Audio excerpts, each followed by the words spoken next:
Hello everybody, my name is Broseph or Joseph and welcome to the channel. So in today's video guys, what we're going to be doing is playing a super fun Spirit aggro deck. The goal of the deck is to take Clarion Spirit, which has an ability that says whenever you cast your second spell each turn, create a 1/1 white spirit creature token with flying. And what we're going to be doing is we're going to be using all of our 1-drops here, some of our 2-drops, and a little bit more of our higher drops to play a bunch of cards on one turn, and then create a bunch of spirits, buff them up with Quintorius or Hofri Ghostforge, and then throw a Blade Historian on the battlefield and hopefully swing in over their heads for lethal. So this is a pretty straightforward deck here.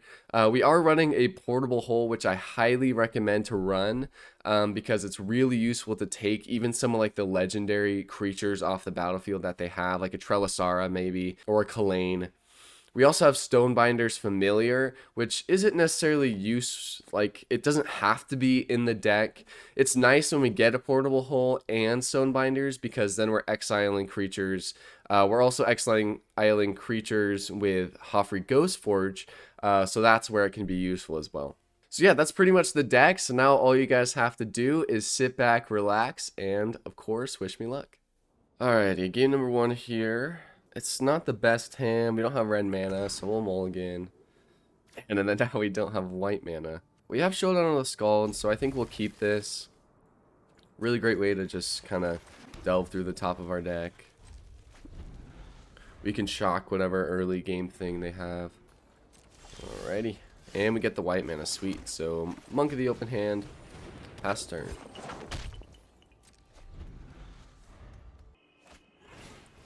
Ooh, Ranger class, nice. So what I'm going to do is I'm going to keep up our shock for next turn, just in case we get one of our smaller drop creatures. We don't. But that guarantees us Showdown on the Scalds, which is pretty sweet. So let's go ahead and pass the turn.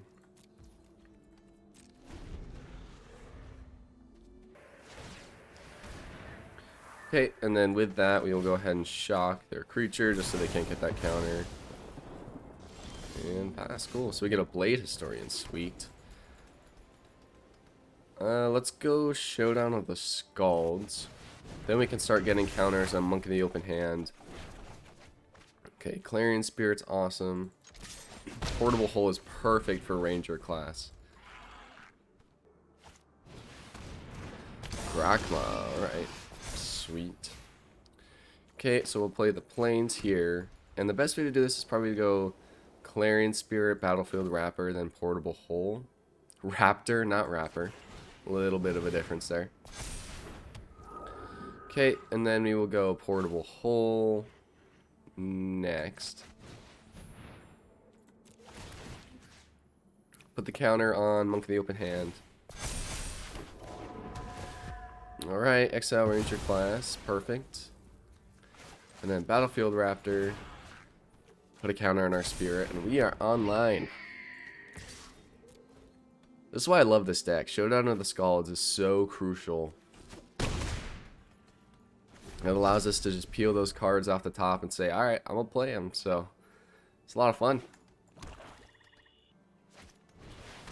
Tirana. That's fun. No blocks. Okay, we get Monk of the Open Hand, and then we'll go Blade Historian. Counter on Battlefield Raptor. Blade Historian. Hit all these triggers. I love this deck so much. Boom, boom. Awesome. Swing in with Battlefield Raptor, Spirit, and Monk of the Open Hand. Yep, we want to keep our Clarion Spirit up. So now they get double strike because of Blade Historian.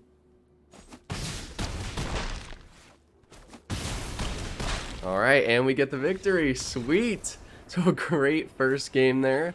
Let's go ahead and hop into another and see if we can do it again. Alrighty, game 2. And a pretty decent hand if we don't draw into land. So I think we'll keep this.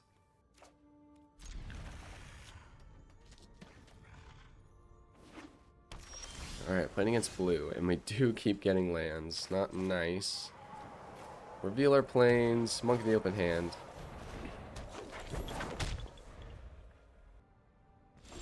Alright, and they pass, so some sort of counterspell here, maybe?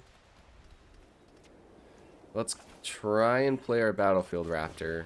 Okay, so no counterspell, sweet. So let's also shock the face. Then we get the counter on Monk the Open Hand, swing it for 2, bring him down to 16, and pass. So that's kind of the goal of this deck. It's really just beating them down, even though, you know, we don't have spirits on the board. We're going pretty quick with our Monk and our shocks and everything, so that's kind of the goal of the deck in general.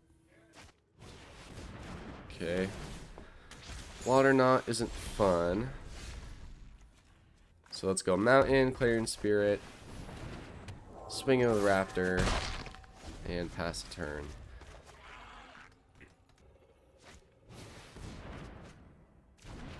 Ooh, maybe Mono Flyers.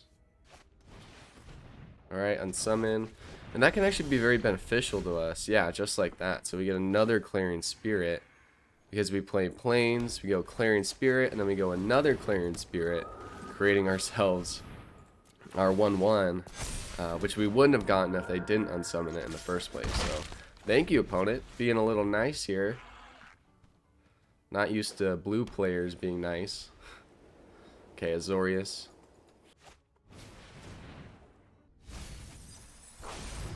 Alright, let's see. Yeah, so it looks like a flying deck here. Another strategic planning, alright. See what they milled. Yeah, another Riddle Master. Cloudkin Seer. So we get a shock. So Plains, combat, we'll swing all in. Bring them down to 8, and we'll save our shock. If we get another creature card, we can play 2 spells, and then that'll just boost our aggro even more. Limrith, yeah, that's nice. Alright. That's good. Alright, my turn. Give us a creature. Sweet. Venerable Warsinger's nice here. Plains, Warsinger. And then we'll shock the face. Create ourselves 2 more spirits. So we go to combat, and we could just keep going aggro and swing in with everything. Deal, you know, guaranteed 2/4 damage to face. Yeah, that's got to be it. Then all we need is a shock, and we got the win. Yeah, let's say they swing in with Limrith. You know, we're guaranteed the win next turn anyways. Cyclone Summoner. Alright. That's fine with me. We'll go Clarion Spirit again. Into... yeah, let's go Battlefield Raptor. Awesome. So we're guaranteed victory again next turn. Sure, they're going to play their Limrith, but that's not too big of a deal. Monk the Open Hand, and we'll save Venerable Warsinger for next turn. So they got to have an answer here. Cyclone Summoner saved them a turn, but, you know, they got to play these guys out again. So I don't think they really... ah, Doomscar. There it is. I was wondering when it was going to come out. Perfect to get another Clarion Spirit, though. Venerable Warsinger. Alright, and then that means we have lethal next turn unless they have another Doomscar. Alright, Cloudkin Seer. Do they have another creature to play?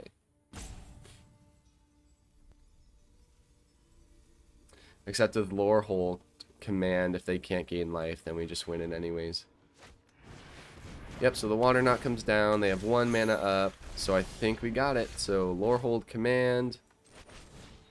We'll do 3 damage to any target, and then it doesn't really matter at that point. So boom, target player gains 3 life, and there we go. We get the win. All right, a little confusing there with that card. That's the first time I've ever used it with this deck, but we get another win here in game 2. Let's hop into game 3 and see how we do. All right, game number 3 here, and this is a great hand here. Both colors. We got Clarion Spirit, Blade Historian, Make Your Mark. Make Your Mark actually goes really well with, you know, the turn or the second card playing on your turn kind of thing. I don't know how else to say that. Just a Clarion Spirit ability. Made that way too complicated. Alrighty, let's go Plains. And I'm tempted... No, let's go Clarion Spirit, and then we can go another one next turn, and then make your mark and create 2 spirits. So that's pretty sweet. Let's see... Cleric class. Okay. That's good. Mountain... Monk of the Open Hand's good here, but I think Clarion Spirit gets the job done better. And then we'll go make your mark onto Clarion Spirit. We don't get the 3/2 red and white spirit creature token, but not too big of a deal. Down to 17, pass the turn. So now all we really need is one more mana. We can't Blade Historian, and we're swinging in for 4 over their head. Showdown of the Skalds is great as well. Alright, Monkey Boy, swing all in. And they take it.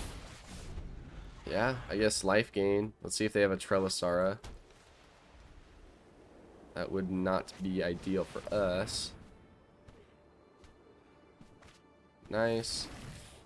So Attended Healer. We get another Monk.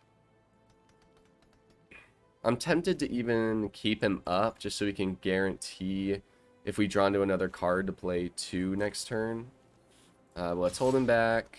Nope, that's not what I meant to do. Hold him back. Bring him down to 7 and pass. So if we get a land, if we have Showdown or Blade Historian. Otherwise, if we just get another creature, we have Monk into more spirits and counters on both monks. So I think we still win this, even if they get their life gain online. They're just starting out a little too slow here. And yeah, I mean, even with Attended Healer, getting their cat, we're swinging in overhead. Okay, we get our land. Alright, that's cool. Let's go Blade Historian. We need to keep going aggro here. So let's swing in over their heads. And yeah, I mean, actually with everything, I guess. Everything except for Monk. Let's keep being aggro. Get rid of that cat token. Alright, bring him down to 3. Pass the turn. And with Warhole Command, if they can't gain life, which I doubt it that they can't, we will take the victory. This worked out so nicely. See, this is what I mean by, like, aggro. I mean, we have our spirits, which is helping out a ton. But, I mean, even Monk, Blade Historian, super key creatures to the deck. Alright, so they gain some life. They get another cat. But with our spirits and Lorehold Command, we... Do we still take the victory? They did go up to 8. Swinging in wasn't a good idea there, so I think we just win it next turn anyways. Awesome, so let's go Monk of the Open Hand into Venerable Warsinger. Get the counters, and then with that we swing all in and take the victory, I think. Yeah, because they only block here and here. 2, 4, 8. Yeah, so I think we got it exactly. Good game, yeah. So we get another victory in game 3. And just as a disclaimer, I don't skip any games in between if they don't go well. So I just want you guys to see how the deck works out raw, naturally, and, you know, just as if you were playing it on your own. So sweet, we get another win there. Let's get on to game 4 and see if we can do it one more time. Alright, 4th and final game here. And another fantastic hand. Blade Historian, 3 lands, both colors. Couldn't ask for more. Alrighty, Alpine Meadow. And then next turn, let's get our Clarion Spirit down. Alright, Prosperous Innkeeper. So, Plains into Clarion Spirit. And then next turn we can play both Monk of the Open Hand and then Blood Age General. We haven't been able to see him too much, but he works so well with our spirits. Just getting that damage in, and then him together with Blade Historian actually, either doubles or triples our damage we're doing.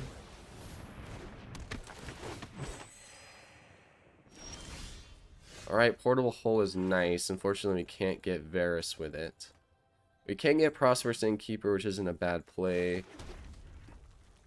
Let's go with what... Yeah, let's go Monk of the Open Hand. Let's go Portable Hole onto Prosperous Innkeeper. We still get the triggers. We will take you. And we won't swing in. So this could be a little bit more of a tough matchup. It looks like maybe mono green, stompy almost. Because even they can run Prosperous Innkeepers. That's nothing new to them. Alright, so they do get their Prosperous Innkeeper back. Create another treasure token, gain life. So that didn't work out too well. Devouring Tendrils, yeah, so they got all the answers. Wonderful. Okay, don't swing in. Meadow into... I'm tempted... No, let's get Blood Age General down now. I was tempted to kind of wait until next turn to do so. So we can get the second card trigger on Monk of the Open Hand, but we're going to need to be aggro since their hand is dwindling really quickly, and they're not going to be able to gain as much life here soon. Yeah, that's a problem, though. So venture into the dungeon as well, possibly. They're guaranteed to have Blizzard Brawl when they're playing snow-covered green. Alrighty. Yeah, so I'm thinking just venture and then stompy. Goblin, gain a bunch of life. This is a hard matchup for us. Alrighty. So we can go double Blood Age General. It's not a bad idea. Yeah, I think we'll do that. We get one more land and then we get Hofri. That'll allow us to create a bunch of spirits. So combat and swing in towards Eliwick. They can chump block, but at least we're getting either Varus off the battlefield. There's no way they'll block with him. And I'd be surprised if they don't block with this Goblin token. Alright, so they do block with Varus. Interesting. So we kill him and pass the turn. Alright, so -2 Eliwick. And the great thing about next turn actually is that if we put Blade Historian down on the battlefield and we Blood Age General, then we're swinging in for not 8, but actually 12 damage. So that's really nice. Okay. Probably going to swing in with Froghemoth here. Yep. That is alright with us. No blocks. So they are going to gain some life here, but it's not too big of a deal. Alright, get some counters. My turn, and we do get the land. Awesome. So I say we just go aggro here. Let's go Blade Historian. And let's activate one of our Blood Age Generals. Oh, that was a mistake. So it's attacking spirits. Oopsie. That wasn't very smart of me. And let's swing at face with both.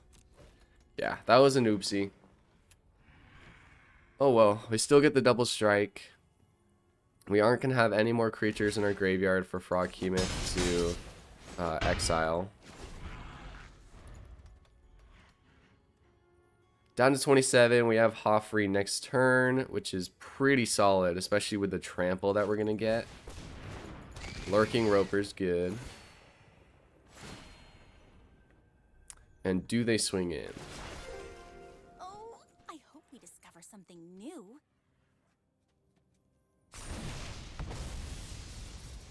Alright. Counter onto Hemoth, yep. Still got that one card in hand. I'm wondering what that is. Okay, Kazandi Mammoth, yeah, that's solid. That's really good. Ah, this is gonna be a tough matchup. We won't block that. No cards in our graveyard. Let's go Ghost Forge. And then to combat. We could swing in for 18 damage here. We do need to be aggro, but we also need blockers. We could block Roper or Frog Hemoth with Ghost Forge. Okay, so we don't want to use any of the Blood Age General abilities. Let's go to combat. Swing in towards face. And I don't think we want Blade Historian swinging in. That would be just 22 damage. And then let's actually hold back one Blood Age General. Just because we need blockers here. So they get Trample. They are going to block with Lurking Roper, so we don't have too much more to worry about. Alright, first strike. We will lose. Bring it down to 24. We get a Spirit token, which is pretty sweet. And then we will pass the turn. I love Hofri. You know, I haven't found him or actually really used him that much, but he is pretty solid here. Alright, so no cards in their hand. Lair of the Hydra could be a problem in the future. They get a Fin. Interesting. That surprises me because they don't really have much life gain. I mean, Death Touch. Alright, attackers. Swinging in with the Hemoth. And the Mammoth. Hemoth and the Mammoth. Alright, so we are going to have to block one. Let's go ahead and block. Let's go Blood Age General and then the token Blood Age. And then we'll take 7 from Frog Hemoth. We don't have anything in our graveyard. Alright. So we take one of the scaries off the battlefield. Okay, so it looks like they do go to the graveyard. Gotcha. Alright, go to my turn. A mountain wasn't really useful here. Battlefield Raptor. So the great thing about Blade Historian is he allows us to dodge Death Touch. We need to block this Hemoth and probably kill him next turn. And then we'll be on the upside. So let's go to combat. And we need to keep up probably Hofri and one of our tokens. So let's swing in with these two to face.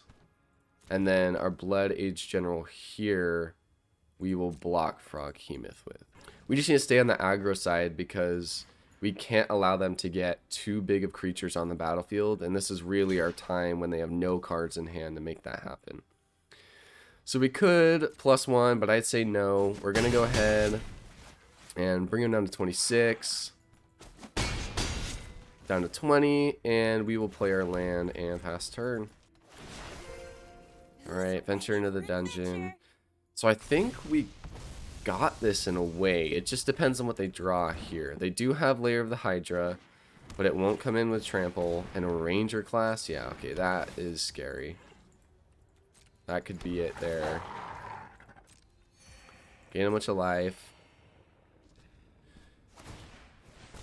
Okay. Counter. They'll swing in with Hemoth. I mean, do you want a 1/1 Hydra? Wouldn't really help. Alright, attackers. So I'm guessing Frog Hemoth will block Hofri, Blood Age, and then Battlefield Raptor. So blockers, boom, boom, boom. Should kill him, and we have more than 8 toughness, so I'm guessing they'll just keep the Battlefield Raptor alive. Or the Blood Age General. Is that what they're doing? Yeah, so they keep the Blood Age General alive, which is interesting. Hofri's ability does trigger, so we do get the Battlefield Raptor back. The Froghemoth is gone. We still have Blade Historian, so we're looking pretty decent here. We are going to keep up Battlefield Raptor here and Blade Historian as a good blocker for Innkeeper, and then we'll block the Wolf with our Raptor. So boom, boom. Swing in towards face. Yeah, I think we just keep on pounding in. We got to keep up one of these guys. We can't tap to add damage. Okay, down to 18, down to 14. Pass the turn. We'll keep this Plains in hand, make them think maybe we have some sort of shock. Okay, venture into the dungeon. That's really useful there that they didn't -2 just in case they got... Ooh. Okay, so they do have some Death Touchers. Interesting. And they won't swing in. Alright, so give us something good. Showdown on the Scalds. Not bad. Let's throw that down. Would have been useful last turn a little bit more. Oh my. 4 lands off the top. All plains, mind you. Well, at least we get them off the top. So we have to keep up 3 blockers. Let's see, do we have any type of lethal here? So 2, 4, 6, 8, 10, 12, 14, 16. So that's lethal on its own. So they would have to block 18 with the Raptor. So they have enough to block 2, 4, 5, 6 of it. So that means that they'll go down to 12. They have to block with... So I don't think we can swing all in, but we can keep up the Blade Historian as a blocker. So I'll attack 2 face and take back the Blade Historian. See how they block here. I didn't quite do the math too much here, but I think 2, 4, 6, 8, 10, 12, 14 damage. So they actually don't have to block. Okay, let's hope they don't see that, because that's a misplay on my part. All they need is 2 creatures up. Okay, so they are blocking. Sweet. Awesome, yeah, so definitely a misplay on our part. They will get a counter on this wolf. So Blade Historian is going to have to die here unless they have Blizzard Brawl. But if they do, they deserve it. Our 4 lands off the top didn't help anything. I can't tell you how many times that's happened with Showdown of the Scalds in this deck. I had, what, like 3 lands in hand. I played Showdown of the Scalds and got 4 more. Oh, come on. Come on, Shuffler. What you doing? Alright, not too big of a deal. We lose Blade Historian here. I'm just glad they didn't get a Blizzard Brawl or Devouring Tendrils or anything. Alright, we can get something good here still. Another Blade Historian wins it. They did have a Devouring Tendrils. So they could have won the game there. Just by killing the Blade Historian. They get a Toski. That's really nice. And we get a Portable Hole. Interesting. So, land. We don't have any creatures to play with Showdown of the Scalds. Alrighty, so the play here is to definitely Portable Hole their wolf. Actually, I think it's gotta be Ranger class. Let's put it on Battlefield Raptor. It'll be nice to have a little bit of a bigger first striker. Portable Hole, we'll take Ranger class.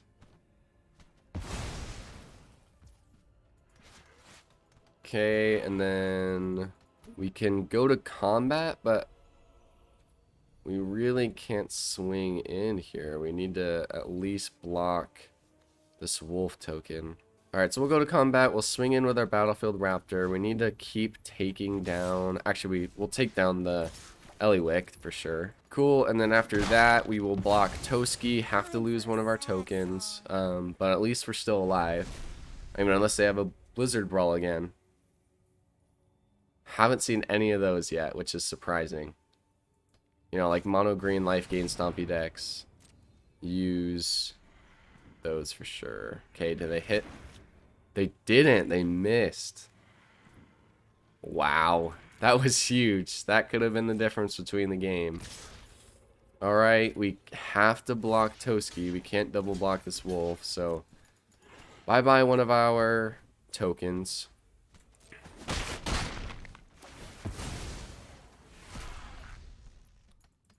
Alright, give us something good. Make your mark. Alright, so that is pretty useful against this wolf next turn. So we have to keep up our guys and just pass. Let's play our planes. This is interesting. Why are we drawing into so much land? We have 9. Oh, and Froghemoth does it. Yeah, that's a good game. Good draw. Good top deck. Swing all in. Blockers. So if they had a first striker, we could actually create... No, I don't even think it would have worked then. So we'd have to block here. Here. Make your mark. Onto the Spirit. But yeah, even then they win. So good game. You got us, opponent. We will concede. And they had us. I mean, Stompy is so good. They were gaining so much life, so we were still doing damage. But they had the Devouring Tendrils to do it. So a pretty good fourth game there still. We were in that, and we were doing pretty decent at blocking their guys. And Make Your Mark would have been really nice there, except they drew into a Froghemoth. So couldn't do anything about that. Let's go ahead and get into the wrap-up of this deck. Alrighty, so there was our Spirit Aggro deck. I had a lot of fun playing this one. We went 3 for 4, and honestly, I don't think there's much I would change for this deck. I think Shodan of the Scalds could use maybe a 3 of. I just didn't want to use my rare tokens. I'm using a lot of them just for these videos in general. So if you want to support me so I can keep making decks, please hit that subscribe button and like and leave a comment if you did enjoy and what you think about the deck. So yeah, other than that, I don't think there's really too much you can add. I mean, of course, you can definitely substitute like Monk of the Open Hand and all these smaller 1-drops for any type of other common creature. It'll help with more of like a budget deck. Venerable Warsinger isn't really necessary either, but I definitely recommend that you keep Blade Historian in there because he's a huge win condition. And as you can see in the games we just played, super nice to have. So yeah, other than that, I hope you guys enjoyed the video. If you did, again, please like and subscribe. Helps me out a lot. And other than that, I will see you in the next one. Have a freaking fantastic day.